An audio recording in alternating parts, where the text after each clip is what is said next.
பிரமிழை பற்றி பேசுவது என்பது அது பாரதியை பற்றி பேசுவது போலத்தான், நெருப்பை பற்றி பேசுவது என்பதுதான் அதற்கு ஒரு வரி. ஒரு கவிதையிலே பிரமிழ் சொல்வது போல, அதிர்கிற தந்தியில் தூசி குந்தார், நெருப்பில் கொசு மொய்க்கார். உங்கள் விமர்சன கொசுக்களால் பிரமிழை நீங்கள் அழித்து விட முடியாது. எவ்வளவு குப்பையை நீங்கள் கொண்டு வந்து கொட்டினாலும் அதிர்கிற தந்தி அது அவ்வளவையும் கீழே கட்டவிழ்த்து கொட்டிவிட்டு, ஒரு கவிதையிலே விக்ரமாதித்தன் சொன்னதை போல, என்னிடத்தில் எளிய தமிழ், அதனால் ஹிமாலய திமிர் என்று நிமிர்ந்து நிற்கிற ஒரு தமிழ் ஆளுமை அவர்.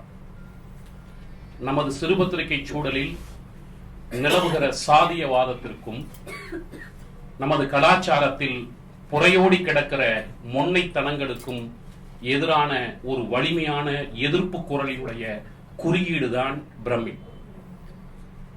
நான் காலசுப்பிரமணியம் அவர்கள் அவரை பற்றி ஒரு விரிவான உரையை செய்ய இருக்கிறார்கள். நான் அதற்கு முன்பு ஒரு சிறு குறுக்கீடாகத்தான் என்னுடைய பேச்சை நான் அமைத்துக் கொள்ள வேண்டும்.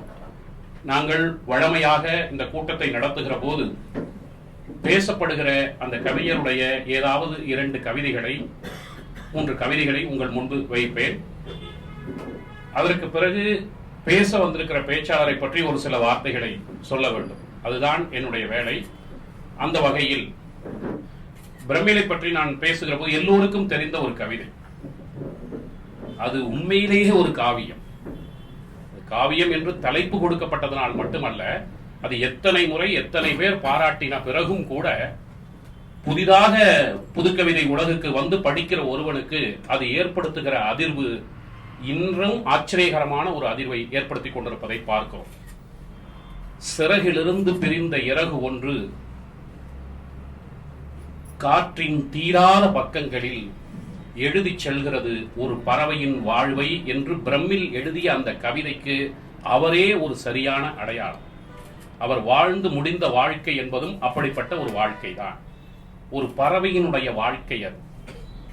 எந்த பொய்யான அங்கீகாரத்திற்காகவும் தகுதியற்ற பாராட்டுக்காகவும், எனக்கு அப்படித்தான் சொல்ல தோன்றுகிறது. ஒரு கவிதையை புரிந்து கொள்ளாத ஒருவன் என்னை போல பிரமிழை வந்து புகழ்ந்துரைத்தால் அவர் காரி உமிழ்ந்து விட்டு அந்த இடத்தை விட்டு 1000 மைல்கள் தாண்டி போய் நிற்கிற ஒரு ஆளுமை, ஒரு உண்மையான பாராட்டு. கவிதையை புரிந்து கொண்ட ஒரு ஆன்மாவிலிருந்து ரத்தம் சொட்டி வருகிற ஒரு உண்மையான சொல், அதற்காக காலமெல்லாம் ஏங்கி தவித்த ஒரு கவிஞன். அவனை பார்க்கிற போது இந்த சமூகத்தை நாம் என்ன செய்வது? ஒரு உண்மையான சொல்லை அவன் வாழ்ந்த காலத்திலே அவனுக்கு கொடுக்க தவறிய ஒரு சிறுபத்திரிகை சூழலில் தான் அவன் வாழ்ந்து மடிந்திருக்கிறான். அந்த அளவிலே அதை நான் நிறுத்திக் கொண்டு எனக்கு பிடித்த ஒரு கவிதை, நான் 3 கவிதைகளை உங்களுக்கு வாசிக்க இருக்கிறேன். இது எனக்கு எத்தனையோ முறை மனப்பாடமானது, ஆனாலும் அதான் எடுக்கிறாங்க, சரியாக அந்த வார்த்தைகளை நான் உச்சரித்து விட வேண்டும். காலம் பனித்து விழுந்து கண்களை மறைக்கிறது, கபாலத்தின் கூரையுள் ஒட்டி இருந்து என்ன வலை பின்னி பின்னி பின்னி ஓய்கிறது ஞாபகச் செலந்தி, உணர்வின் ஒளிப்பட்டில் புலனின் வாடை காற்று. சொல்லாச்சே பாரு, உணர்வின் ஒளிப்பட்டில் புலனின் வாடை காற்று வாரி இறைத்த படம் தூசு, உலகை நோக்கிய என் விழி வியப்புகளில், உலகை நோக்கிய என் விழி வியப்புகளில் உயிரின் இவ் அந்தி போதில் திரைகள் தொடர்ந்து வரும் சவ ஊர்வலமாகிறது. உலகை நோக்கிய என் விழி வியப்புகள் உயிரின் இவ் அந்தி போதில் திரைகள் தொடர்ந்து வரும் சவ ஊர்வலமாகிறது. ஒவ்வொரு திரையிலும் இழந்த இன்பங்களின் தலைகீழ் ஆட்டம்.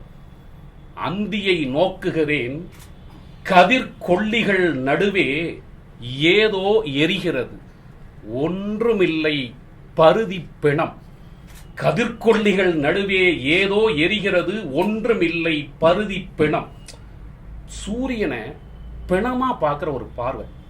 பிச்சமூர்த்தி கிட்ட இருந்து நவீன கவிதை எவ்வளவு தூரம் சஞ்சாரித்து ஒரு புதிய வெளிக்கு வந்துவிட்டது.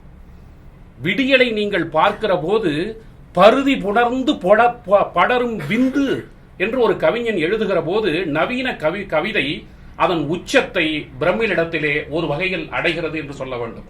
பருதி புணர்ந்து படரும் விந்து என்று விடியலையும், அதே நேரத்தில் பருதி பிணம் என்று சூரியனை பிணமாக பார்க்கிற ஒரு பார்வை. அதாவது அதுக்கு பொருள் என்ன, நான் அப்படித்தான் எடுத்துக்கணும்னு நினைக்கிறேன். சூரியனே பிணம் என்றால் கழக மானிட பூச்சி என்று பாரதி எழுதினானே, என்ன சொல்வது இதெல்லாம்? சூரியனையே பிணம். ஒரு மாலை நேரம் வந்து விட்டால் சூரியனே அவ்வளவுதான். வாழ்க்கை என்பது அத்தகைய அந்நித்தியத்தின் மீது தொடர்ந்து கட்டப்பட்டிருக்கின்ற ஒன்று. அதற்குள்ள நித்தியத்தை தேடி பார்க்கிற ஒரு கலைஞனுடைய பார்வை, அது பிரம்மிலுடைய பார்வை. இந்த இன்னொரு கவிதை, இதுவும் ஒரு புகழ்பெற்ற கவிதை. நம்முடைய சூழல்ல இந்த கவிதையை திரும்ப திரும்ப வாசிக்க வேண்டிய ஒரு கட்டாயம் இருக்கிறது. உயர் ஜாதிக்காரி ஒருத்தி நகத்தோடு என் பறை நகம் மோதி மனம் அதிர்ந்தது. கோபத்தில் மோதி கலந்தன கண்கள். பிறந்தது ஒரு புது மின்னல். ஜாதியின் கோடை மேவி பொடிந்தது கருவூர் புயல். அதே கவிதையை இன்னொரு வடிவத்திலையும் அவர் எழுதி பார்க்கிறார். இது இன்னும் ஒரு நுட்பத்தை சேர்க்குது. உயர் ஜாதிக்காரி ஒருத்தி நகத்தோடு என் பறை நகம் மோதி ஊர் அதிர்ந்தது. 5000 வருஷத்து இரவு சிவந்து எரிந்தது என் சேரி. புகைகள் கலந்து இருண்டது இன்று என் உதய நெருப்பு என்று எழுதுகிறார். இது சீட்டாட்டம்ங்கிற ஒரு கவிதை. இது பிரம்மில் எப்படியெல்லாம் ஒரு மொழிக்குள்ள எப்படி ஒரு பயணப்படுவார் என்பதற்கான ஒரு இதாக தான் நான் படிக்கிறேன். இது அவ்வளவா பேசப்படாத ஒரு கவிதை, ஆனால் எனக்கு ரொம்ப பிடிச்ச ஒரு கவிதை.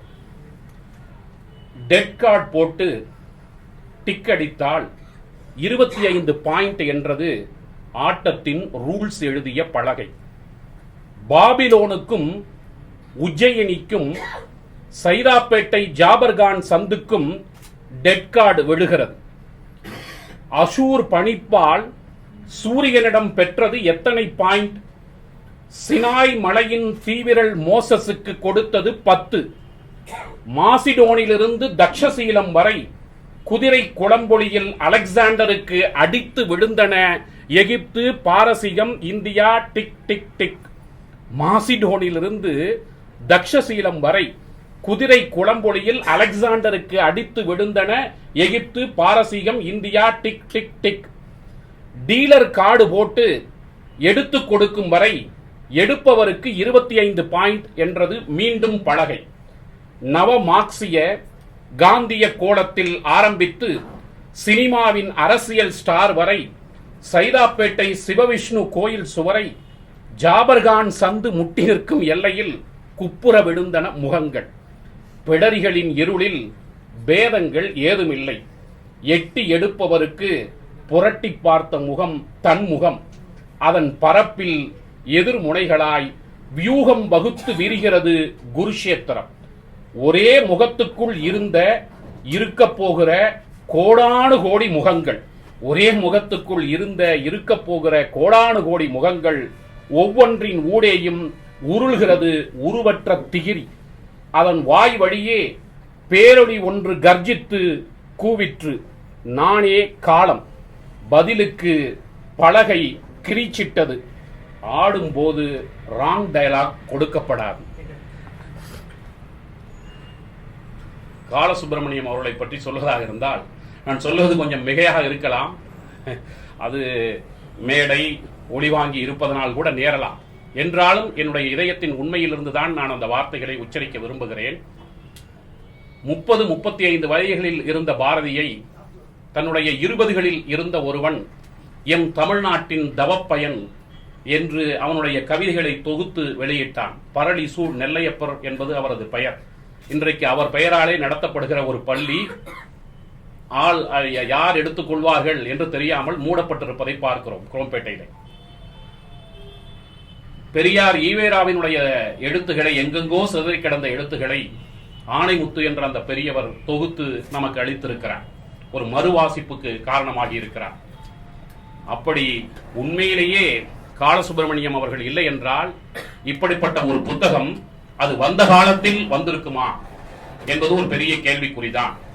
லயம் என்ற ஒரு பத்திரிகையை ஆரம்பித்து பிரம்மில் என்கிற ஒரு எழுத்து இயக்கத்திற்கு ஒரு மிகப்பெரிய, அதை நம்ம களம் அப்படியெல்லாம் சொல்லக்கூடாது, அது அது ஒரு மிக நியாயமான ஒரு பொருத்தப்பாட்டை செய்து கொடுத்தவர் அவர். அதற்கு பிரம்மில் எழுதுகிற போது எனக்கு ஞாபகம் இருக்கிறது அந்த வரி, நான் லயத்திற்கு விஷயதானம் செய்கிறேன் என்று எழுதியிருப்பார். அத்தகைய ஒரு பெரிய ஆளுமையாளர் இன்றைக்கு நம் முன்பு வந்திருக்கிறார். அவர் சொன்னது போல நாம் ராங் டயலாக் கொடுக்கப்படாது என்பதனால் காலசுப்பிரமணியம் அவர்களிடத்தில் ஒளிவாங்கி ஒப்படைக்கிறேன். அறிமுக உரை என்றே சொல்லலாம். பெரிதாக விமர்சனம் என்பது என்னிடத்திலிருந்து எதிர்பார்க்க முடியாது. ஏனென்றால் அவருடைய கவிதைகளை எல்லாம் தொகுத்தவன் என்ற முறையில் ஒரு அப்ரிசியேட்டிவ் கிரிட்டிசிசம்ங்கிற மாதிரி தான் என்னுடைய பேச்சு அமைந்திருக்கலாம். எனவே அதற்காக என்னை பொறுத்து கொள்ள வேண்டும் என்றும் கேட்டுக்கொள்கின்றேன்.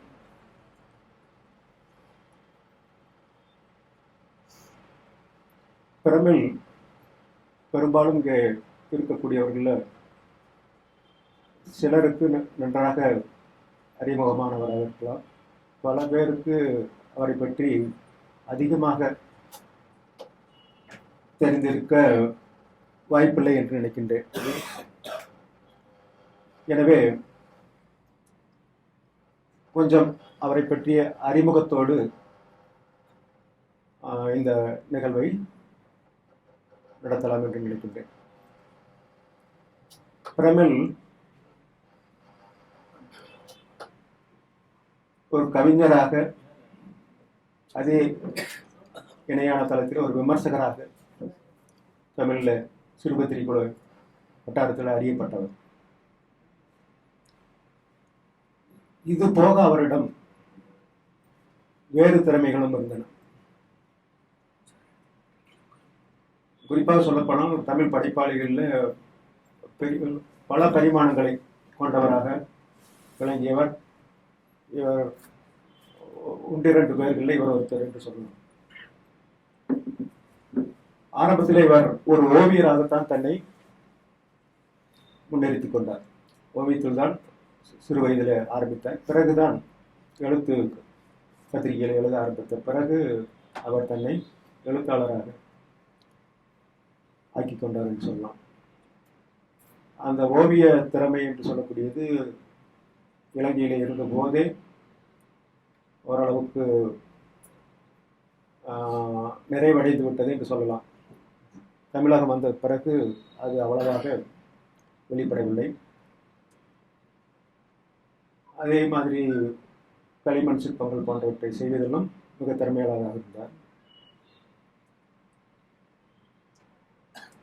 கதைகள், அவருடைய கதைகள் முக்கியமான, தமிழில் முக்கியமான ஒன்று. ஒரு 20-25 கதைகள் எழுதியிருந்தாலும் கூட 5-6 கதைகளாவது தமிழினுடைய மிகச்சிறந்த கதைகள் பட்டியலில் வரக்கூடிய மாதிரி எழுதியிருக்கிறார். நாடகம், நட்சத்திரவாசி என்று சொல்லக்கூடிய ஒரு நாடகம், இதுவரைக்கும் வந்த தமிழில் வந்த இந்த நாடக பிரதிகளில் ஒரு முக்கியமான பிரதி. அதை யாருமே மேடையில் 2 பேர் செய்தார். முதல்ல பாலேந்திரா என்று சொல்லக்கூடிய இலங்கைக்காரர் பாலேந்திரா, அவர் லண்டனில் 2 தடவை அதை நிகழ்த்தினார். இங்கே சமீபத்தில் வெளியே ரங்கராஜன் ஒரு முயற்சி செய்தார். அது சரியாக நிறைவேறவில்லை என்று நினைக்கின்றேன்.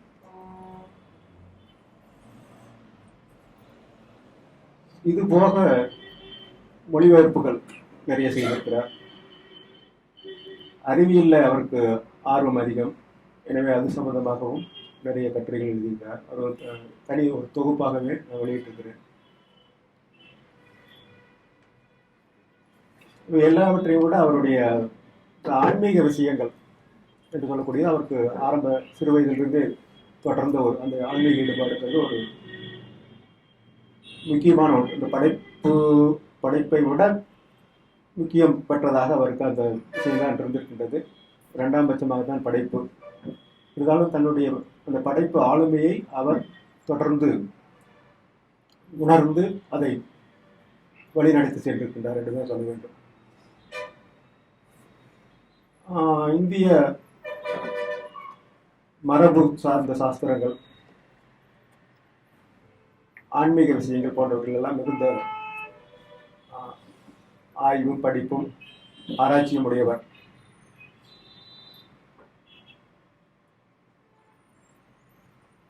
ஜோதிடத்தில்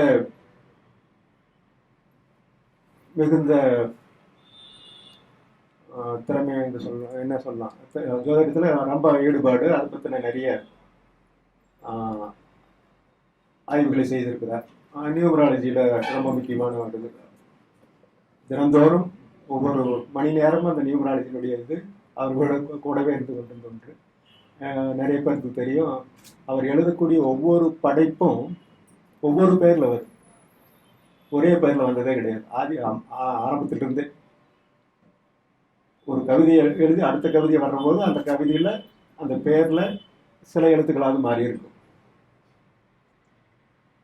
அது அவருடைய நியூமராலஜியினுடைய தாக்கம் என்று சொல்லலாம். அது உண்மையில பார்க்க போனால் அப்படி செய்யக்கூடாதுன்னு அவரே சொல்லுவார். இந்த மாதிரி பேரை அடிக்கடி நியூமராலஜி பிரகாரம் பேரை மாற்றக்கூடாது, அடிக்கடி மாற்றக்கூடாது, அது உயிருக்கு ஆபத்து விளைவிக்கக்கூடிய ஒன்று அப்படின்னு ரெண்டு கூட சொல்லுவார். இருந்தாலும் அதை இது பண்ணி அதை செக் பண்ணி பார்க்கறது தான். அதனால் என்ன மாற்றங்கள் அவருக்கு லௌகீக லாபங்களை பெற்றின இது இந்த ஜோதிடத்திலேயே நியூமராலஜியிலே கிடையாது. மனசை எப்படி மாற்றுகின்றது என்ற விஷயத்துல தான் அதை தொடர்ந்து கவனித்துக் கொண்டு வந்தார்.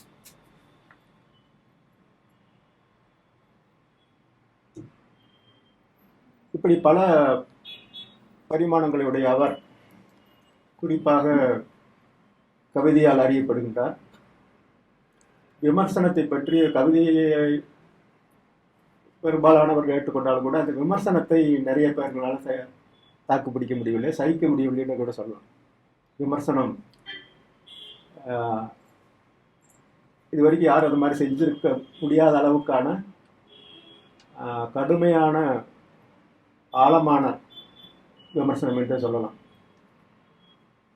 சமீபத்தில் அவருடைய கலெக்டட் ஒர்க்ஸ் கொண்டு வரலாம் என்று சொல்லி ஒரு 3500 பக்கம் வரக்கூடிய அளவுக்கு அந்த வால்யூம்ஸ், ஒரு 6 வால்யூம்ஸ், அதில் அந்த கட்டுரைகள் எல்லாம் தொகுத்து பார்த்தபோது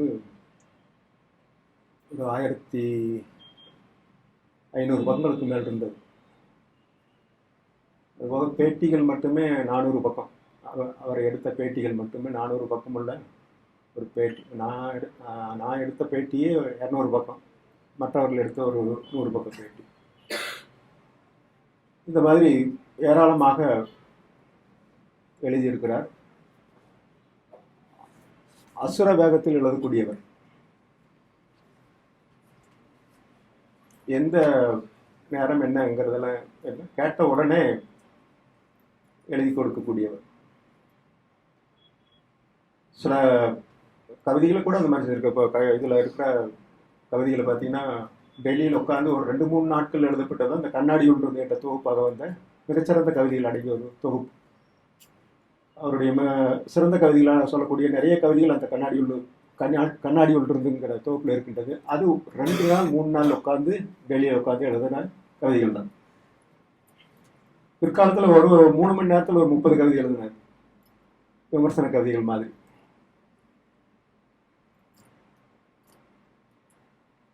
எனவே எழுத தொடங்கினால் மிக சரளமாக சர்வசாதாரணமாக எழுதக்கூடியவர். ஆங்கிலத்திலும் எழுதக்கூடிய திறமை பெற்றிருந்தார்.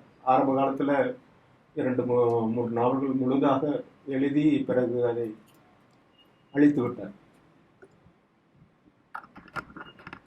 பிற்காலத்தில் கூட ஆங்கிலத்தில் நாவல் எழுத முயற்சி செய்து அதை கைவிட்டார். கவிதைகள் மட்டும் ஒரு தொகுப்பாக கடைசி காலத்தில் செய்தார். அவருடைய கண்ணாடி ஒன்றிருந்த என்ற சிறந்த ஒரு கவிதை, அது முதல்ல ஆங்கிலத்தில் எழுதப்பட்டு பிறகு அது விரித்து எழுதப்பட்டது தான் அந்த கண்ணாடி ஒன்றிருக்கிற கவிதை கூட. இந்த தொகுப்பில் ஆங்கில கவிதைகளை கூட சேர்த்து வச்சிட்ருக்கின்றேன். அதை தமிழ் படுத்தவே முடியல. சிலதையெல்லாம் தமிழ் படுத்த பார்க்கலன்னு பார்த்தா அது தமிழ் படுத்தவே முடியாத அளவுக்கு அந்த ஆங்கில கவிதைகள் இருந்தன.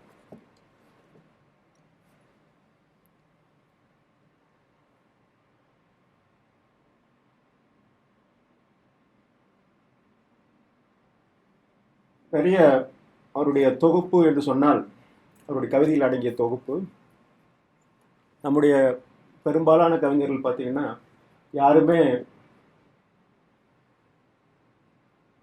நிறைய தொகுப்புகளை போட்டார்கள் என்று சொல்ல முடியாது. வெளிநாடுகளெல்லாம் பெரிய பெரிய கவிதைகள் எல்லாம் பார்த்தீங்கன்னா டிஎஸ் எலியட், ஹெட்ஸு, இந்த மாதிரி எல்லாம் பார்த்தீங்கன்னா வால்யூமாக வந்துட்டு இருக்கு அவங்களுடைய கவிதைகள். ஆனால் நம்முடைய அது சூழலில் அது சாத்தியமில்லை. ஒரு இந்த மாதிரி ஒரு 200-300 பக்கம் உள்ள ஒரு தொகுப்பு வருவது என்பதே ஒரு வாழ்நாள் சாதனையாகத்தான் இருக்கக்கூடிய ஒரு நிலைமை. பிச்சமூர்த்தி அவ்வளோ காலம் எழுதி ஒரு 100 கவிதைகள் தான் தேரும். இந்த இதில் குறுகிய காலத்தில் 56 வயதில் இறந்துட்டார். 56 வயது. ஒரு 19-20 வயதிலிருந்து எழுத ஆரம்பித்தார். எனவே இந்த வயதுக்குள் கட்டுரைகள் ஏராளமாக வந்திருக்கின்றன.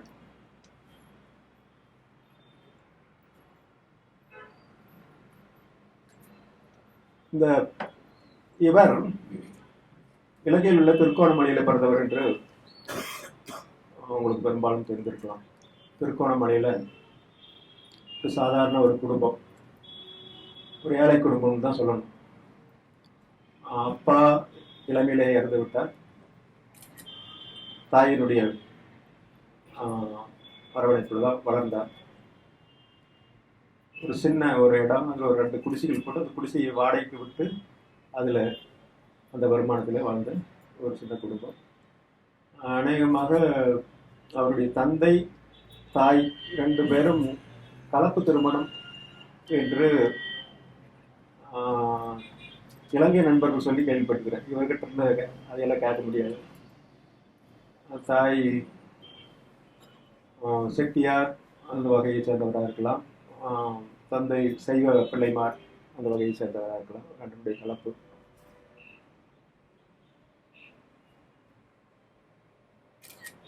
இளமையில் அவருக்கு படிப்பதற்கான வசதிகள் இல்லை. எனவே இரவு பாடசாலை என்று சொல்லக்கூடிய ராமகிருஷ்ண மிஷன் நடத்தின ஒரு பாடசாலையில் பள்ளியில் தான் அவர் ஸ்கூல் ஃபைனல்னு சொல்லக்கூடிய 10வது 11வது அந்த இது வரைக்கும் படிச்சிருக்காரு.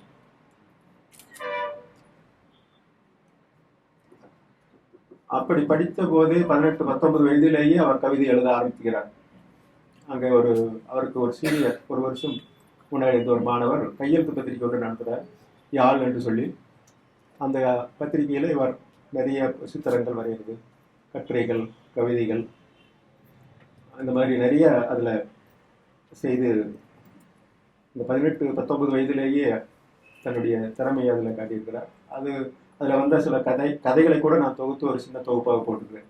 இன்றைக்கு படிக்கிற போது கூட அதனுடைய சின்ன ஒரு இது அவருடைய இது அதில் ஒரு பொறி மாதிரி வெளிப்பட்டிருப்பதை பார்க்கலாம்.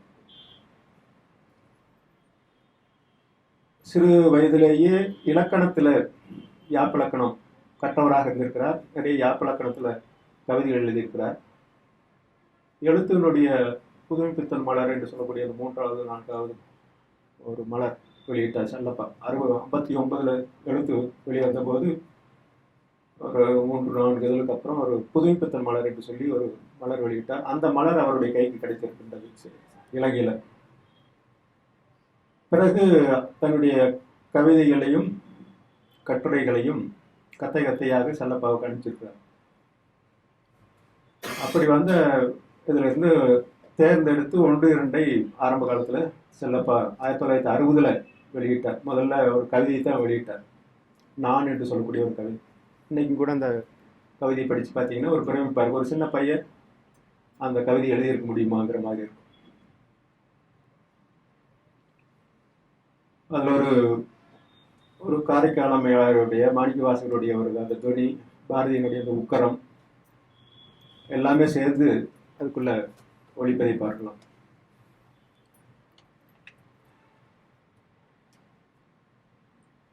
அது ஒரு மரபு கவிதை ஆரம்பத்தில் எழுதப்பட்டது. பிறகுதான் ஒரு 2-3 இதழ்களுக்கு பிறகுதான் அவருடைய புது கவிதை என்று சொல்லக்கூடிய 5 கவிதைகள் வெளிப்பட்டன. இந்த 5 கவிதைகளும் தான் பிற்காலத்தில் படிம கவிதைகள் என்று சொல்லக்கூடிய ஒன்றாக அறிமுகமாயிற்று. 5 கவிதைகள் என்ற தலைப்பிலேயே அந்த 5 கவிதைகளும் வெளிப்பட்டது. படிமத்தை பற்றி அவருக்கு தெரியாது. அவர் அதை எழுதின காலத்தில் படிமத்தை பற்றி தெரியாது. ஆனால் இவர் எழுதி பிறகு அந்த படிமம், அந்த உத்திங்கிறது எல்லாருக்கும் பரவலாக சென்றடைந்த போது, எல்லாரும் அதை கையாண்ட போது, பிறகுதான் செல்லப்பாவே அந்த படிமம்னா என்னங்கிறத பற்றி எல்லாம் என்னுடைய பத்திரிகையில் எழுத ஆரம்பிக்கின்றார். பிறகு அந்த படிமம்ங்கிறது ஒரு தனி வளர்ச்சி பெற்றது. குறிப்பாக பார்ப்போம்னா உலக அளவில் ஆங்கிலத்தில் படிம கவிதைகள் என்று சொல்லக்கூடியவை ஒரு குறிப்பிட்ட காலகட்டத்தில் தோன்றினா பெரிய அளவில் அது சொல்ல முடியாது. நிறைய பேர் நிறைய காலம் எழுதுனாருன்னு சொல்ல முடியாது. ஒரு சின்ன தொகுப்பு போட்டுக்கலாம். பெண்குயின்ல ஒரு அந்த இமேஜ் போயிட்டு இருக்கிற ஒரு தொகுப்பு போட்டுக்கலாம். ஏன்னா படிமத்தை மட்டுமே கவிதையாக எழுதினா சலிக்கக்கூடிய ஒன்றாகத்தான் இருக்கும்.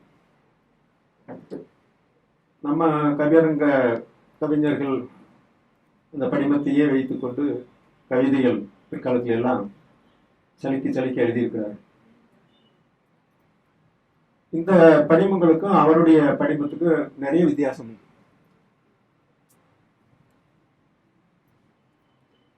அப்துல் ரஹ்மான் எல்லாம் ஆரம்பத்துல அவருடைய கவிதைகளுடைய பாதிப்புல பால் வீதி எல்லாம் எழுதுற போது அவருடைய பாதிப்புல நிறைய கவிதைகள் எழுதி பார்க்கலாம். இவர் எழுதின அந்த மின்னல்கிற படிம கவிதை அப்படியே அவரும் ஒரு கவிதை எழுதியிருக்காரு. அதில் பார்த்தீங்கன்னாவே 2 வித்தியாசம் தெரியும். அப்துல் ரஹ்மான் வந்து வெறும் அலங்கார கவிதை, அலங்கார படிமங்கள்.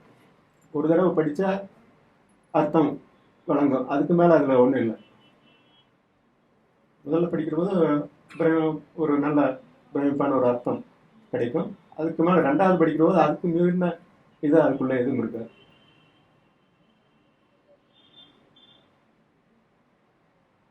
அதனுடைய தலைப்பு மின்னலுங்கிற தலைப்பு இல்லாம கூட அதை படித்தாலும் அது மின்னலை தான் சொல்றாங்கிறதும் தெரியும் அப்துல் ரஹ்மான் எழுதுறது.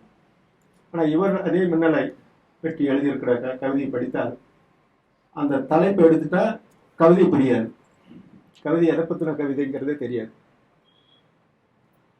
அதுவும் போக அந்த படிமங்கள் எல்லாமே ஒரு அப்டிராக்டான ஒரு படிமங்கள். பூமி தோளில் அழகு தமிழ் அவர் சொன்னார் இல்லையா, பூமி தோளில் அழகு தமிழ், கதிர்கள் கமழ்ந்து விரியும் பூ, இந்த மாதிரியான அந்த படிமங்கள், தனித்தனி படிமங்கள் ஒரு 5 படிமங்கள் சேர்ந்து ஒரு கவிதைங்கிற மாதிரி. இருளின் சிறை பின்னும் கிருமி, இது ஒவ்வொன்றும் தனித்தனி படிமங்கள். அதை அந்த விடியல் நேரத்தை வர்ணிக்கக்கூடியது.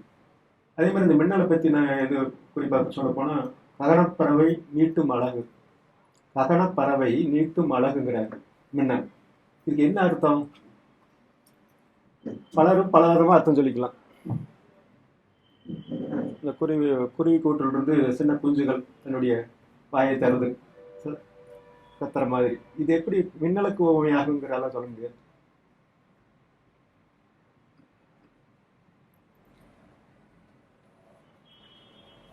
இந்த மாதிரியான அந்த படிமங்கள் ரொம்ப விசித்திரமான படிமங்களாக இருப்பதை பார்க்கலாம்.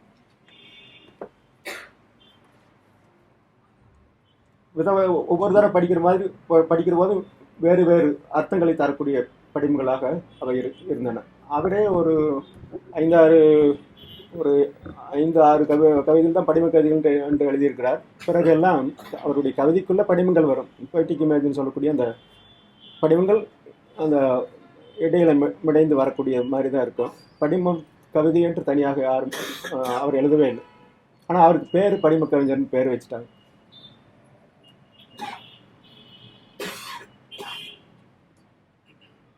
இந்த படிம கவிதைகளில் பார்த்தீங்கன்னா தமிழில் அது வரைக்கும் இல்லாத ஒரு இந்த கவிதை நடையில் இந்த டிக்ஷன் சொல்லக்கூடியதில் மற்றதுல எல்லாம் ஒரு இறுக்கத்தை பார்க்கலாம். ஒரு காலத்தில் சங்ககால கவிதைகள் எல்லாம் மிக கச்சிதமாக குறுந்தொகை பாடல்கள் போன்றவற்றையெல்லாம் பார்த்திங்கன்னா இந்த காலத்து புதுக்கவிதையினுடைய இந்த பழைய இது மாதிரி தெரியும், ரொம்ப இறுக்கமாக இருக்கும். பிற்காலத்தில் போக போக காவியங்கள் எல்லாம் வந்ததுக்கப்புறம் ஒரு நீர்த்து போன தன்மைன்னு சொல்லுவாங்க. அந்த வடிவத்தினுடைய இதில் ஒரு நிகழ்ச்சி தன்மை இந்த கவிதையில் வந்துடுச்சு. அது பாரதிதாசன் எல்லாம் பார்க்கலாம், நிறைய அந்த நிகழ்ச்சி தன்மை இருக்கும். பாரதியினுடைய கவிதைகள் கூட கொஞ்சம் நெகிழ்ச்சியான கவிதைகள் தான். இது பாரதிக்கு பிறகு மரபு கவிதைகளில் ஒரு பெரிய தொடர்ச்சியாக இருப்பதை பார்க்கலாம். இந்த நெகிழ்ச்சி தன்மைகள் கொஞ்சம் எளிமையாக விரிவாக சொல்லக்கூடிய தன்மை, சுருக்கமாக சொல்லக்கூடியதுங்கிறது இல்லை. இவருடைய கவிதைகளில் தான் முதல்ல அந்த சுருக்கம், அந்த இறுக்கம் என்று சொல்லக்கூடியது வருகின்றது தமிழில். இவருக்கு முந்தி எழுதின பிச்சமூர்த்தி அல்லது சுந்தரராமசாமி, சீமணியினுடைய கவிதைகளை படித்து இவருடைய கவிதைக்கு முன்னாடி கவிதைகளை படித்து பார்த்தீங்கன்னா தெரியும், அதில் ஒரு நெகிழ்ச்சி தன்மை தான் இருக்குது, இறுக்கமான தன்மை. பிற்காலத்தில் அவங்களும் இறுக்கமாக எழுதுகிறாங்க. சீமணியினுடைய கவிதைகளில் ஒரு இறுக்கம் வருது, சுந்தரராமசாமியுடைய கவிதைகளையும் ஒரு இறுக்கம் என்று சொல்லக்கூடியது வருகின்றது. இப்படி அந்த கவிதையினுடைய ஒரு நடையை, அந்த அமைப்பை அவர் மாற்றி அமைத்தார் என்று சொல்லலாம். அதே மாதிரி தான் உரைநடையினுடைய அமைப்பையும் அவர் மாற்றி அமைத்தார். 19 வயசு 20 வயசில் அவர் எழுதி அனுப்பின கத்தையாக எழுதி அனுப்பின பள்ளிக்கூடத்து பையன் எழுதி அனுப்பின அந்த கட்டுரைகளை செல்லப்பா எழுத்தில் போடுறார். அப்போ அவர் சொல்கிறாரு, எழுத்து பத்திரிகை விமர்சனத்துக்காகவே ஆரம்பிக்கப்பட்டது. நான் எதற்காக ஆரம்பித்தேனோ அதனுடைய உண்மையான ஒரு வெளிப்பாடு, ஒரு இது இவருடைய கட்டுரைகள் தான் முதல்ல ஒரு புது விமர்சகன் உருவாகி இருக்கின்றான் என்பது இதில் தெரிகின்றது என்று சொல்லி அதை பாராட்டுகின்றார். முதல் பற்றி சொல்லும் நடையும் என்று சொல்லி 61 வந்த அந்த கட்டுரையை அவர் பாராட்டுகின்றார். ஒரு 20 வருஷ பையன் எழுதுறது. அந்த நடை அவ்வளவு செறிவாக இருக்கும். பிற்காலத்தில் அதுவும் போலி செய்யப்பட்டது. அந்த நடை 70 வாக்குலையெல்லாம் அந்த நடையினுடைய தன்மை, மௌனியினுடைய கதைகளினுடைய நடை, இவருடைய அந்த நடை, இதெல்லாம் சேர்ந்து ஒரு போலித்தனப்பான ஒரு நடையை உருவாக்கினது என்று கூட சொல்லலாம். எனவே அவருடைய ஆரம்பகால நடை கொஞ்சம் இறுக்கமான நடை தான் கட்டுரைகளில். பிற்காலத்தில் தான் கொஞ்சம் லகுவான நடையை கையாண்டார். கவிதைகளும் பிற்காலத்தில் தான் கொஞ்சம் லகுவாக வந்தன. எழுத்தில் ஒரு 4 கவிஞர்களை ஒரு முன்னோடி கவிஞர்கள் என்று சொல்லலாம். எழுத்துக்கு முன்பே புதுக்கவிதை தோன்றி இருந்தாலும் கூட ஒரு 34 வாக்கிலேயே பிச்சமூர்த்தி ஒரு புதுக்கவிதை எழுதினார் என்று சொல்வார்கள். 34லேயே இருந்தாலும் அவர் ஒரு 5-6 ஒரு கொஞ்சம் கவிதைகள் எழுதிவிட்டு அது ஓய்ந்து விட்டார். கூப்பாரா கொஞ்சம் எழுதி ஓய்ஞ்சிட்டார். புதுமைப்பித்தன் அவருடைய இந்த வேகத்தில் கொஞ்சம் கவிதைகள் மட்டும் அவர் தன்னுடைய திறமையை கவிதைக்குள்ளே காட்டவே இல்லை. ஒரே ஒரு கவிதை முழுசாக ஒரு கவிதையாக எழுதியிருக்கார். பின்னாடி துடுதுட்டாக நிறைய எழுதியிருக்கிறார். புதுக்கவிதை அந்த புதுக்கவிதை எப்படி வால்ட் விட்மன் எல்லாம் அங்கே அமெரிக்காவில் புதுக்கவிதை எழுதின போது 1885 அவருடைய புத்தகம் வந்தபோது, லீவ்ஸ் ஆஃப் கிராஸ் வந்தபோது யாருமே கண்டுகொள்ளவில்லை என்று சொல்லுவார். 2 பேர் தான். எமர்சன் அதை விமர்சித்தார், இன்னும் ஒருத்தர் யாரோ. அதுக்கப்புறம் புதுக்கவிதை இயக்கம் என்று சொல்லி அந்த இமேஜிஸ்டி மூவ்மெண்ட்டும் வந்ததுக்கப்புறம் எஸ்ரா பவுண்டு, டிஎஸ் எலிட் எல்லாம் வந்து அந்த புதுக்கவிதையை பிரபலப்படுத்திய பிறகு தான் வால்ட் விட்மனுக்கு ஒரு மறுவாழ்வு கிடைக்கின்றது என்று சொல்லலாம். அந்த மாதிரி பிச்சமூர்த்தி போன்றவர்களெல்லாம் கூட எழுத்து பிறந்ததுக்கு பிறகுதான், எழுத்தில் புதுக்கவிதை தோன்றிய பிறகுதான் மறுபடியும் எழுத ஆரம்பித்தார். ஆனால் அவருடைய பெட்டிக்கடை நாரணன் என்று சொல்லக்கூடிய ஒரு கவிதையை முதல் எழுத்து இதழில் செல்லப்பா வேறு கவிதை இல்லை, புதுசாக இல்லைங்கிறதுக்காக பழைய கவிதையை ஒன்றை எடுத்து மறுபிரசம் செய்கிறார். அதை படித்து விட்டு தான் உடனே ஈஸ்வர் வேணுகோபால்னு ஒரு கவிதை எழுதுகிறார். அப்புறம் சீமணி, சுந்தரராமசாமி இவங்களெல்லாம் ஒவ்வொரு கவிதைகள் எழுதுகிறார்கள். மலமளவென்று அந்த புதுக்கவிதை வளர்கின்றது.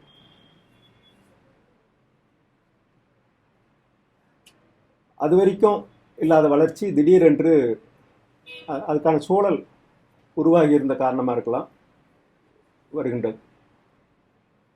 ஏனென்றால் அந்த சமயத்தில் 59ல்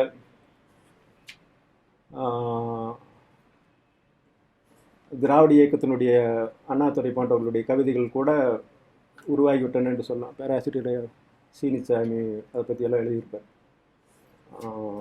அவருடைய அந்த இலக்கணம் இல்லாத கவிதை நடை, அது செய்யுள் நடையாக இருந்தாலும் கூட ஒரு இலக்கணம் மீறிய செய்யுள் நடைகளாக அந்த கவிதைகள் எல்லாம் அலங்காரமான ஒரு நடை. அது மாதிரியெல்லாம் வரக்கூடிய ஒரு சூழல் இந்த புதுக்கவிதைக்கு வாய்ப்பாக அமைந்ததாக இருக்கலாம். அது உடனடியாக பற்றி எரிய தொடங்கியது. அதில் பிச்சைமூர்த்திக்கு பிறகு தீசோ வேணுகோபால் தான் முதல்ல ஆரம்பித்து வைக்கிறார். அப்புறம் பசுவையா என்று சொல்லக்கூடிய சுந்தர் ராமசாமி, சீமணி, அதற்கப்புறம் வந்தவர் தான் இந்த பிரமிழ். எழுத்து தொடங்கி ஒரு வருடம் கழித்து தான் இவருடைய கவிதைகள் அங்கே வருகின்றன. இவங்க எல்லாமே இந்த 4 பேருமே அந்த புதுக்கவியை தீர்மானித்தவர்கள் என்று சொல்லலாம். பிற்காலத்தில் வந்த புதுக்கவிக்கு முன்னோடிகள் என்று சொல்லக்கூடியவர்கள் இந்த 4 பேர். காணாசும் கொஞ்சம் எழுதியிருக்கார். ஒரு 2 கவிதைகள் தான் கவிதைகளாக தேரக்கூடிய மாதிரி இருக்குது. இன்னொருத்தர் மறந்துட்டேன், இந்த நகுலனும் இவர்களோட தீசோ வேணுகோபாலுக்கு அடுத்தது நகுலனும் எழுதுகின்றார். இதில் பிரமிழனுடைய கவிதை தன்மை என்று சொல்லக்கூடியது இந்த மற்ற 3-4 பேர்களிடமிருந்தும் மிக மாறுபட்டதாகத்தான் சொல்ல முடியும். இருந்தாலும் ஒரு சின்ன வயசுங்கிறதுனால அவரிடம் இருந்த அந்த கவிதையினுடைய தோரணை என்னவென்றால் 2 வகையான தோரணைகளை சொல்லலாம். ஒன்று இயற்கையை பற்றிய வியப்பு அல்லது இயற்கையை பற்றிய வர்ணனை, இன்னொன்று ஒரு தத்துவ விசாரம். அந்த அரியா பருவத்தினுடைய ஒரு இதில் தத்துவத்தை பற்றிய ஒரு அனுபவமற்ற ஒரு நிலையில் தோன்றக்கூடிய ஒரு விசாரம். இந்த மாதிரி 2 வகையான தன்மைகள் தான் இவருடைய ஆரம்பகால எழுத்து கவிதைகளில் பார்க்கலாம். இதில் அவருடைய அந்த படிம தன்மை தான் முக்கியமாக அமைந்திருக்கின்றது. சீமணி ஒரு கவிதை எழுதுகின்றார். அதுக்கு உடனே இவர் பதிலாக ஒட்டி வெட்டி அந்த காலத்தில் எழுத்துல கவிதைகள் எல்லாம் வந்தன. ஒரு கவிதை எழுதுனா உடனே அதை ஒட்டி எழுதுவார்கள், சில பேர் வெட்டி எழுதுவார். அந்த மாதிரி இவர் சீமணியுடைய கவிதைக்கு ஒரு வெட்டி ஒரு கவிதை இறப்பு என்று ஒன்று எழுதியிருக்கிறார். இந்த சாவுங்கிறத பற்றின ஒரு விஷயத்தை அதில் சீமணி சொன்னதுக்கு பதிலாக வருவதை பார்க்கலாம். அதில் பார்த்ததாவே தெரியும் அவருடைய சீமணியுடைய பாணிக்கு இவருடைய பாணிக்கும் உள்ள வித்தியாசம். இவருடைய அந்த படிமங்கள் எல்லாமே ரொம்ப அப்டிராக்டான ஒரு விஷயங்களாக இருப்பதை பார்க்கலாம். இப்படி ஆரம்பித்து பிறகு அவர் தமிழ்நாட்டுக்கு வருகின்றார். 67க்கு அப்புறம் 70 வாக்கில் அவர் தமிழ்நாட்டிலேயே இங்கேயே வருகின்றார். டெல்லி அங்கே எல்லாம் இருந்துட்டு அவர் சென்னை வந்து சேர்ந்தார். டெல்லியில் இருந்த காலத்தில் தான் கண்ணாடியுள் இருந்து என்று சொல்லக்கூடிய அவருடைய முதல் தொகுப்பை அக்பர்தாமன்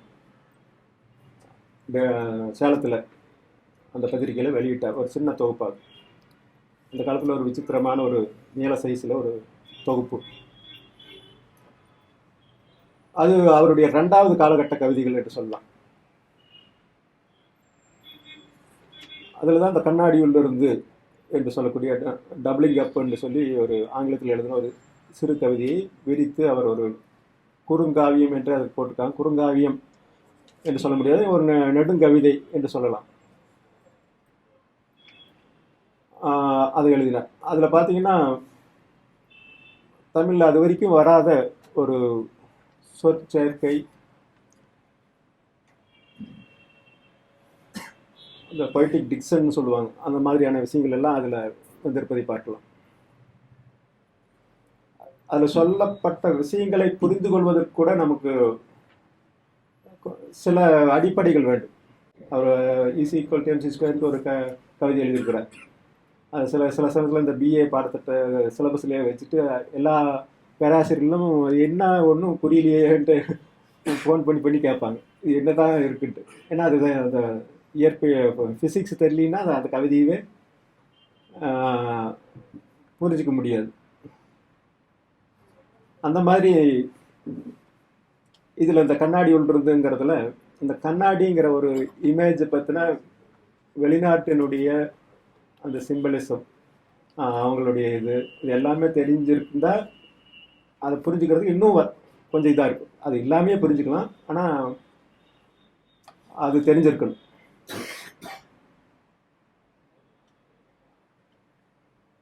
அதில் தான் ரொம்ப பிரமி போட்டக்கூடிய நிறைய படிமங்களை எல்லாம் அவர் உருவாக்குகின்றார். இந்த மாதிரி இது 2வது காலகட்டம். இந்த 2வது காலகட்டத்தில் பெரும்பாலும் கொஞ்சம் இந்த பாலியல் சார்ந்த விஷயங்களை பற்றி எழுதக்கூடியதும் இதில் சேர்கின்றது. இயற்கை தத்துவம் அதுபோக இப்பொழுது இந்த பாலியல் தொடர்பான விஷயங்களும் அதில் இந்த கவிதைகளில் சேர்வதை பார்க்கலாம். அந்த கவிதைகள் சில நிகழ்ச்சியாக இருக்கும், சில மறுபடியும் அந்த பழைய இறுக்கத்தில் தான் இருக்கின்றன. இந்த கவிதைகள் படித்து புரிஞ்சுக்கிறதுக்கு கொஞ்சம் கடினம் தான். இப்போ கண்ணாடியில் இருந்து இப்போ ஒரு 2 வரி படிக்கிற அது என்ன, யார் இது, இதுதான் என் பிறப்பா, இது பிறவி இரட்டை என்று ஆரம்பிக்கின்றார். கண்ணாடி பார்க்குறாரு, கண்ணாடியில் ஒரு பிம்பம் தெரியுது. உடனே யார் இது, இதுதான் என் பிறப்பா அப்படின்னா மிஸ்டிக்கல் ட்ரெடிஷனில் அந்த கண்ணாடிக்குள் இருக்கிற உருவம் பற்றின இதெல்லாம் இருக்கும். இந்த சைக்காலஜி இதில் டேப்பிள் கேங்கர்னு சொல்லுவாங்க, ஜெர்மன் வார்த்தை ஒன்று டேப்பிள் கேங்கர், அதாவது இரட்டை அப்படிங்கிற அர்த்தம். ஒருத்த மாதிரி இன்னொருத்தர் இருக்கக்கூடியது. அது டேப்பிள் கேங்கரை சந்திக்கிற மாதிரியான சில கதைகள் எல்லாம் கூட டாஸ்டாவ்ஸ்கி போன்றவர்கள் எல்லாம் கூட எழுதியிருக்காரு. அந்த விஷயங்கள் எல்லாம் கூட இதில் வருது, அந்த ரெட்டைங்கிற போதெல்லாம் வருது. எனது புதிய மறுமை பிறப்பல்ல, எனவே அது என்னுடைய பிறப்பல்ல, அது புதிய மறுமைங்கிறார். இந்த மாதிரி பிறப்பதற்கு வாழும் கணமே சாவாக வேண்டும், பிறப்பதற்கு வாழும் கணமே சாவாக வேண்டும். இது பார்க்கறதுக்கு எளிமையான ஒரு வார்த்தை தான். இது என்ன அர்த்தம் அப்படிங்கிறது புரியாது. ஜேகே எல்லாம் சொல்லுவார், லிவிங் இஸ் டையிங் அப்படிம்பார். லிவிங் இஸ் டையிங், வாழ்க்கைங்கிறது சாகிறது தான், சாகடிப்பது தான் அப்படிங்கிறார். அதாவது ஒவ்வொரு நிமிஷத்தையும் வாழ்ந்து தீர்ப்பது தான் வாழ்க்கை. ஒவ்வொரு நிமிஷத்தையும் அப்போவே தீர்த்தணும், சாகடிச்சிடணும், அதுதான் உண்மையான வாழ்க்கை அப்படிங்கிற ஒரு அந்த இதெல்லாம் இதில் ஒரு இது பார்க்கலாம். இவருக்கு இளமையிலேயே ஜேகேனுடைய ஈடுபாடெல்லாம் வந்துருச்சு. எப்படி நியூமராலஜியினுடைய ஈடுபாடு இளமையில் வந்ததோ அதே மாதிரி ஜேகேனுடைய ஈடுபாடு அங்கே ஜேகே ஃபவுண்டேஷன் எல்லாம் செலவரில் இருந்ததுனால அதை தொடர்ந்து இது பண்ணார். அதை பற்றி கூட நிறைய பேட்டிகள் எல்லாம் சொல்லியிருக்கார். அவருடைய ஆசிரியர் ஒரு மார்க்சியவாதியான ஒரு ஆசிரியர் மார்க்சியத்தை பற்றியெல்லாம் இது பண்ணிட்டு இருக்கிற போது இவருக்கு அதை இது பண்ண முடியல, அவ்வளவுதானாங்கிற மாதிரி ஏதோ கேட்டுக்கார். அப்போ அந்த ஆசிரியர் பார்த்துட்டு உனக்கு இது சரிப்பட்டு வராது அப்படின்னு சொல்லி அந்த ஜேகே புக்கை கொடுத்தாராம், இதை படி அப்படின்னு. அதுக்கப்புறம் தான் அதனுடைய ஜேகே தொடர்ந்து படிக்காத பின்னாடி ஜேகேவை பார்க்கறதுக்காகவே கூட இங்கே சென்னையெல்லாம் வந்துட்டு போனார். எனவே ஜேகே மேலே ரொம்ப ஈடுபாடு காட்டினார். நிறைய தமிழ் எழுத்தாளர்களுக்கெல்லாம் பிற்காலத்தில் ஜேகே மேலே ஈடுபாட்டை உருவாக்கியவர் அவர் என்று சொல்லலாம். நிறைய இப்போ மௌனி பற்றி கூட சொல்லுவாங்க. மௌனி பற்றி அந்த காலத்தில் யாருக்குமே தெரியாது. செல்லப்பாவுக்கு தெரியும், சுந்தர ராமசாமிக்கு தெரியும், காணாசு, இந்த 3 பேருக்கு தான் தெரியும். அதுக்கு மேலே யாருக்கும் தெரியாது. இவர் தான் மௌனி போய் சேதப்படத்தில் போய் பார்த்து பிறகு இங்கே இருக்கிற வெங்கட்சாமிநாதன் முதல் கொண்டு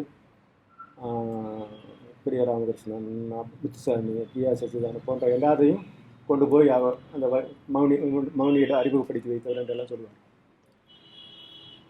பிற்காலத்தில் மௌனியுடைய பாதிப்பு அந்த கசடதபர அதுகளெல்லாம் நிறைய பார்க்கலாம். அந்த மாதிரி இவருடைய ஆரம்பகால பாதிப்பு என்று சொன்னால் புதுமைப்பித்தன் மேலே அவருக்கு ரொம்ப ஈடுபாடு இருந்திருக்கின்றது. ஆனால் பிற்காலத்தில் மௌனியினுடைய இதில் அவருக்கு ஈடுபாடு தொடர்ந்து இருக்கின்றது. அவருடைய முதல் கதை சந்திப்பு என்று சொல்லி ஒரு கதை எழுத்தில் வந்தது. அது ஏறக்குறைய மௌனி கதையை படிக்கிற மாதிரியே இருக்கும். ஆனால் அது வேறொரு தளத்தை சேர்ந்ததாக இருந்தாலும் கூட அந்த பாதிப்பு, அந்த நடையினுடைய பாதிப்பு அதில் இருப்பதை பார்க்கலாம்.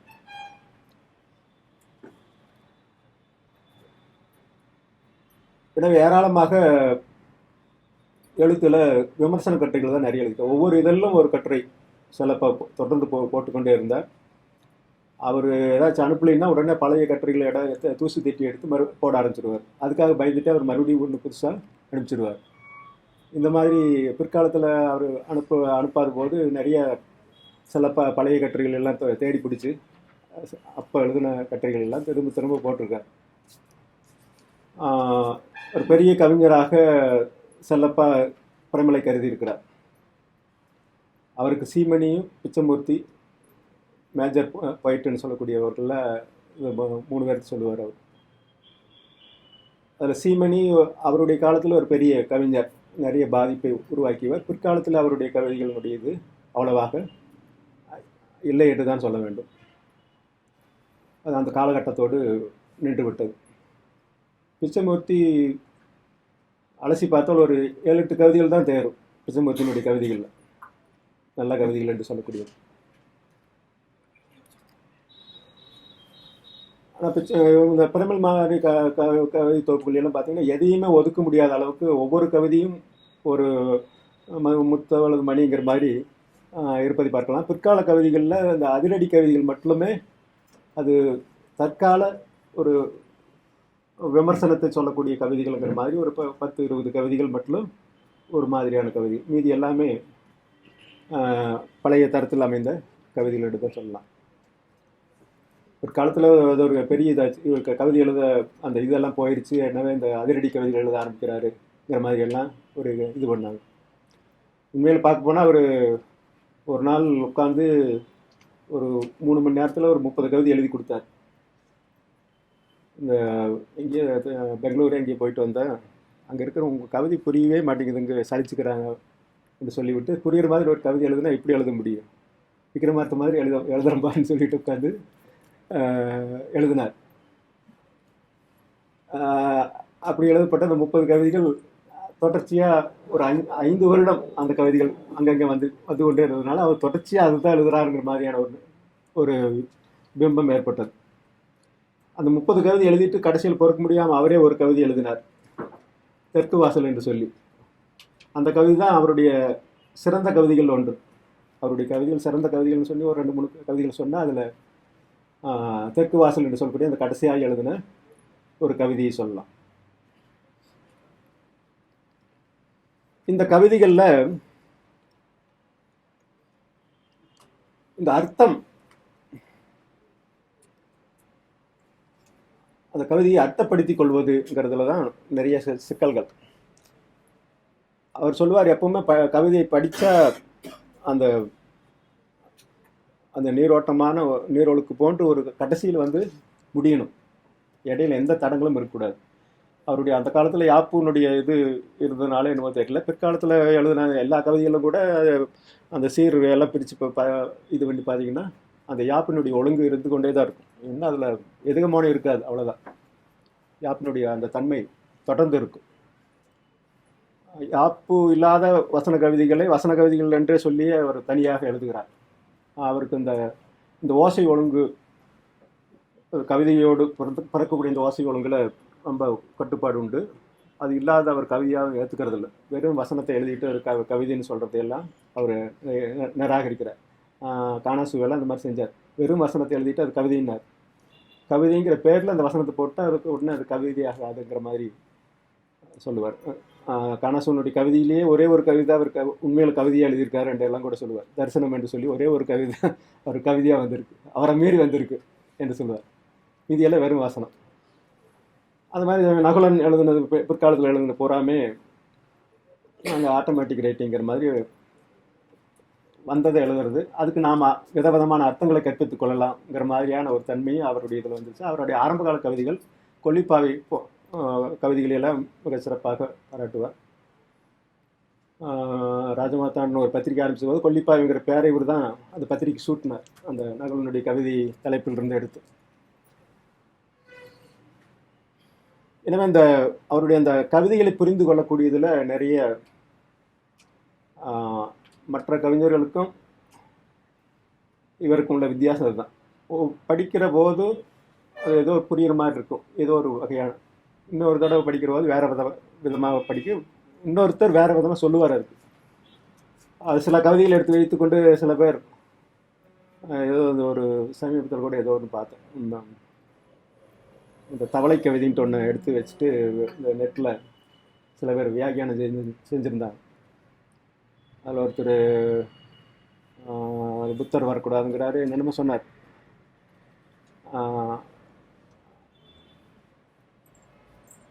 அது உண்மையில் அந்த கவிதை அவங்க அம்மா சொன்ன ஒரு கவிதை, அம்மா சொன்ன ஒரு பாட்டு.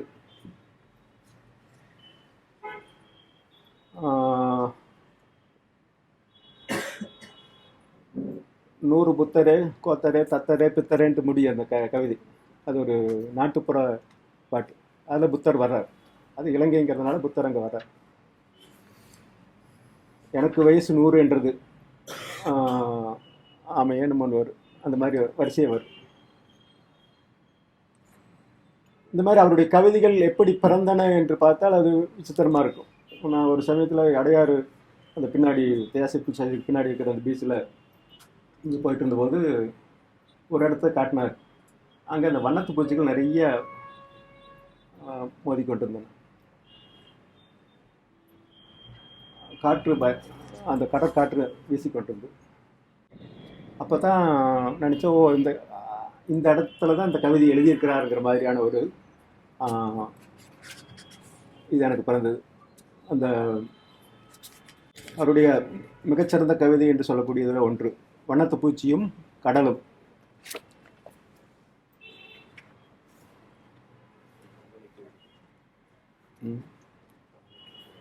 தவளை கவிதை அதுதான், அது ஒரு நாட்டுப்புற பாடல் மாதிரி.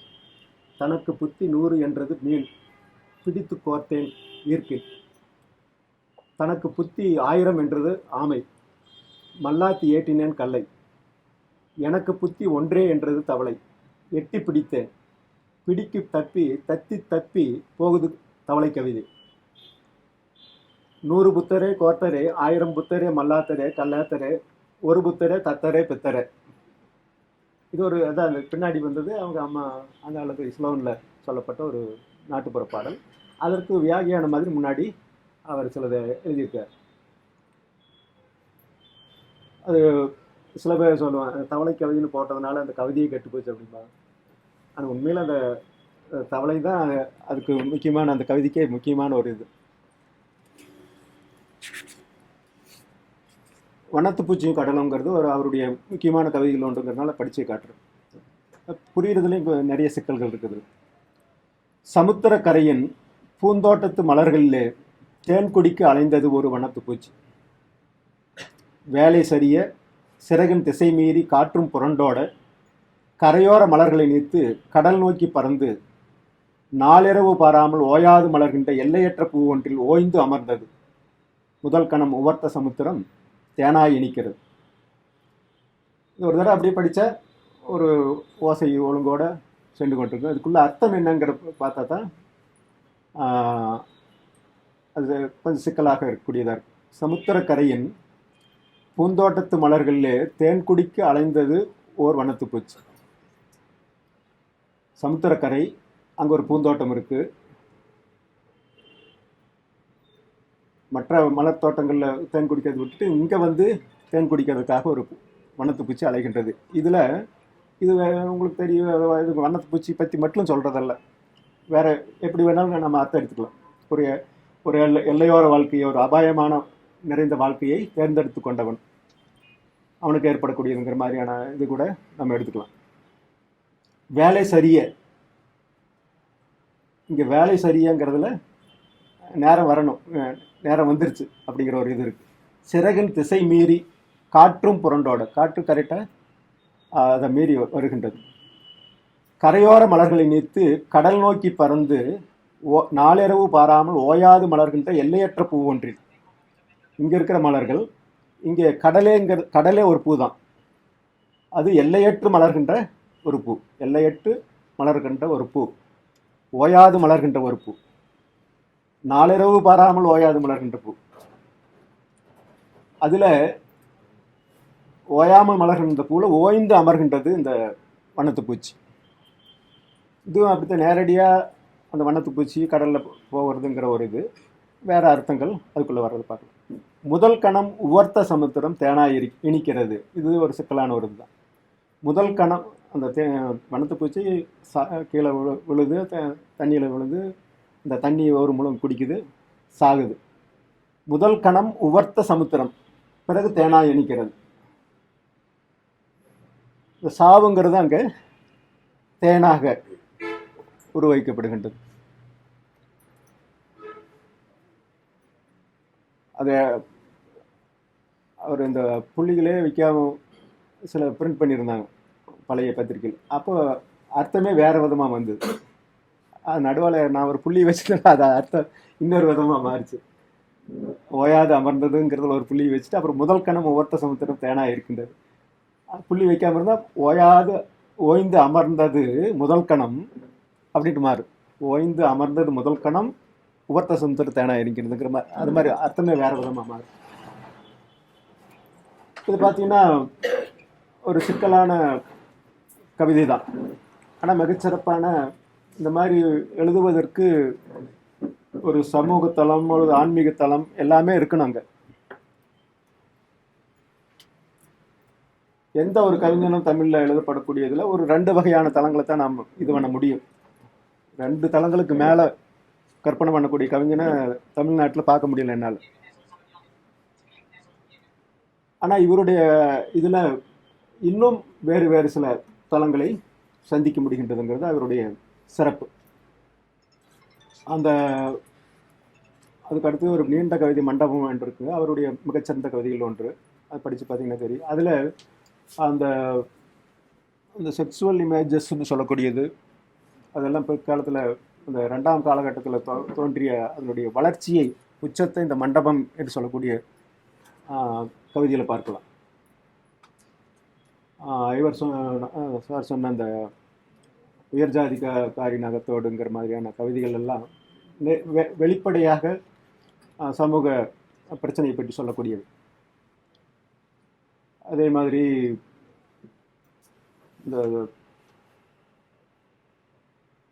இந்த சூரியனை பற்றி உழைப்பாளியினுடைய ஒரு இதை பற்றி சொல்லக்கூடிய ஒரு கவிதை, அதெல்லாம் நேரடியாக சொல்லக்கூடியது. ஆனால் இங்கே அப்படி நேரடியாகலாம் அந்த சொல்லணும்னு நினச்சேன். அந்த உயர்ஜாதிகாரிங்கிறது முதல்ல பாப்பாத்தி நகத்தோடுன்னு தான் போட்டிருந்தார். பாப்பாத்தி நகத்தோடு பறைநகம் மோதி ஊர் எதிர்ந்ததுங்கிற மாதிரி அவர். அப்புறம் அந்த பாப்பாத்திங்கிறத எடுத்துட்டு உயர்ஜாதிக்காரி அப்படிங்கிற மாதிரி மாற்றினார். அது அச்சில் வர்ற பத்திரிக்கையில் வர்றது அப்படி வந்தது, பின்னாடி தான் மாற்றினார்.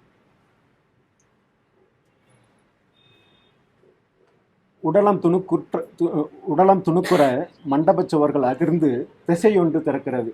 இந்த மாதிரி இந்த வார்த்தையுடைய அமைப்பு ஜாலம்னு சொல்லக்கூடியது பிற்காலத்தில் தமிழ் கவிதையில் படித்த உடனே இது பிரபலனுடைய பாதிப்பு. அது பிரபல நேரடியாக அவங்க படிக்கலைன்னா கூட அதனுடைய பாதிப்பை நாம் இந்த கவிதைகளில் பார்க்கலாம். அந்த கவிதையினுடைய அமைப்பிலேயே அந்த தன்மையை பார்க்கலாம். இந்த மாதிரி இந்த கவிதைகளில், அந்த கவிதையினுடைய சொற்களில் அவர் மிக கட்டுப்பாட்டோடு கவிதை எழுதுறது முக்கியமல்ல, அந்த கவிதையை அது செதுக்கி அமைப்பது தான் முக்கியம் என்று சொல்வார். செதுக்கி அமைக்கிற போது தான் அந்த கவிதை உண்மையில் உருவாகின்றது என்றெல்லாம் சொல்லுவார். இப்படி அந்த ஒரு மூணு வகையான காலகட்டத்து கவிகளாக அவருடைய இதை சொல்லலாம். ஆரம்ப காலத்தில் அந்த சாதாரண இயற்கை தத்துவ விசாரம், பிற்காலத்தில் அதில் ஒரு சமூக விமர்சனம், அது பாலியல் சார்ந்த இது எல்லாமே கலந்து 3வது காலத்தில் இந்த மூன்றும் கலந்து பிற்காலத்து கவிதைகளில் நிறைவடைவதை பார்க்கலாம். இதில் அந்த அதிரடி கவிதைகள், தேவையா தேவையில்லையாங்கிறதெல்லாம் இல்லை. அது ஒரு அந்த காலத்திலிருந்தே அதிரடி கவிதைகள்ங்கிறது தொடர்ந்து கொண்டு தான் இருக்கின்றது.